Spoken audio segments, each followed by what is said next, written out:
দাড়িপাল্লা মার্কেট থেকে ভোট চাবার নিয়ে আইসাই বলতেছে যে বিকাশ করা কোনো নাম্বার দেন, মোটা অঙ্কের টাকা দিব, আর গরিব থাকুন লাগবো না, এই দুনিয়া সুখ করে যাইতে পারবেন, পরের দুনিয়া সুখ করতে পারবেন। পরে আমি বলছি যে দাড়িপাল্লা মার্কায় ভোট দিব, আমার বিকাশ নাম্বার দিয়ে আপনি কি করবেন, যারে খুশি তারে ভোট দিব। কয় না, দাড়িপাল্লা মার্কায় ভোট দিবেন, আপনার চলার মতন ব্যবস্থা করে দিয়ে থিয়ে যাম। পরে এই কথা বলার পরে আমি ঘরে গেছি, আর এই মুহূর্তে হেরা বাইরে হয়ে গেছে। তারপর জিগাইছি যে আপনারা কোন গ্রাম থেকে আসছেন, কেউ বলে নাকি, একজন বলে কি আমি কোনাবাড়ি থেকে আইছি, এই গ্রামেরই মেয়া, এই সাহসী তো বুড়সা বাড়াইছি, ভোট দিবাই নাকি বইলা তর্ক করছে। আমার পাশে মানুষ আসছিল না, এই কারণে আমি কারো ডাকো। আমার কাছে বলছে যে আমার দাড়িপাল্লা মার্কায় একটা ভোট দিবেন, যদি মরণের কথা, মরণের ভয় থাকে তাহলে দাড়িপাল্লা মার্কায় একটা ভোট দিবেন, আর একটা বিকাশ নাম্বার, মোবাইল নাম্বার। তারপর আপনি কি বলছেন? আমি বলছি যে বিকাশ নাম্বারটা কি হবে, ভোট দিব আমরা, মনে করুন যে যার যার ইচ্ছা মতো, আমরা বিকাশ নাম্বারের তো আমাদের প্রয়োজন নাই, মানে বিকাশ নাম্বারটা কি করবেন। তারপর প্রশাসন আসছিল? হ্যাঁ, প্রশাসন আসছে। তারা এসে কি বলছে? তারা আইসা বলছে যে তারা আইসা এটা বইলা গেল, তাহলে আপনারা কি করছেন? স্যার আমরা কোনো কিছুই করে বলি নাই, এটার জন্য কি এটা আপনারা ই করে বিচার করে বুঝে বলছে যে দাড়িপাল্লা মার্কা ভোট দিবেন, আর নেগর জবানবন্দি আমরা চাই, দাড়িপাল্লা মার্কা ভোট দিবেন, তা বাদে মনে জানি কোনো দুনিয়ায় সুখ, এই কালেও সুখ। আনাকে তো মোরা অঙ্কের টাকা দিমু, আনাকে চলে বিধা খাওয়া যাবেন, বিকাশ নাম্বার দেন, ফোন নাম্বার দেন, ভোটার আইডি কার্ড দিন। বলতে মনে করেন 3 জন লোক আইছে, আইসা সাইডা বলছে যে আপনাদের বিকাশ নাম্বার দেন আর আইডি কার্ডে ফটোকপি দেন, মোটা অঙ্কের টাকা দিব। যে মোটা অঙ্কের টাকা দামটা কি করবো, জানিস ভোট দিয়ে তো কোনো কিছু পান নাই কিয়া, পরে মনে করেন যে ভেস্তে যাইতে পারবেন, ভোট দিয়ে কি করবেন। তারপরে আপনারা বিষয়টি কেমন করে নিছেন? আমরা বলতে আমরা কিছুই করি নাই কা, পরে আমার এক চাচা শ্বশুর আছে, হ্যাঁ জানাইছি, হ্যাঁ পরে মনে করেন তাগর তো খুঁজে পায় নাই কা, পরে প্রশাসনে ফোন দিছিল। তারা এসে কি বলছে? তারা এসে বলছে যে তোমরা ধৈর্য সেরা পরে ঘরে জানাইতা, আমরা যে কোনো একটা করতাম, তা তো আর পাই নাই খেতা করি। এখন তাদের আর পাচ্ছেন না? না না। আমরা গোপালপুর যখন কোনো একটার দিকে বসেছিলাম, তখন হঠাৎ করে একটা ফোন আসলো। ফোন আসার পরে মহিলারা বলতেছিল যে একদল 3 জন মানুষ বোরকা পরে ভোট চাচ্ছে। ভোট চাওয়ার কিভাবে ভোট চাচ্ছে, তারা বলছে যে আপনারা কি জান্নাতে যাইতে চান, যে তাহলে দাড়িপাল্লায় ভোট দিতে হবে।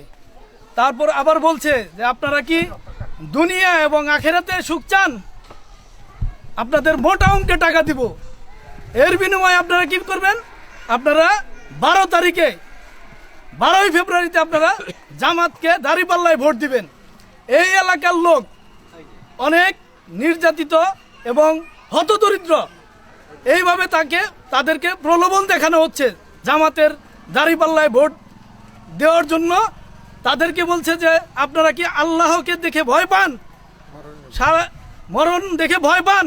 মহিলারা স্বাভাবিক, তারা কোমলমতি মা বোন, তারা বলেছে হ্যাঁ ভয় তো পাই। তখন বলছে যে ভয়ের হাত থেকে যদি আপনারা বাঁচতে চান, তাহলে আপনারা অনেক লাভবান হবেন, টাকাও পাবেন, জান্নাতও পাবেন, দুনিয়াও পাবেন। তাহলে কি করতে হবে, জামাতে একটি করে ভোট দিতে হবে। তখন মহিলারা তাকে পিছু ধাওয়া করেছে, আর ধরতে পারেননি।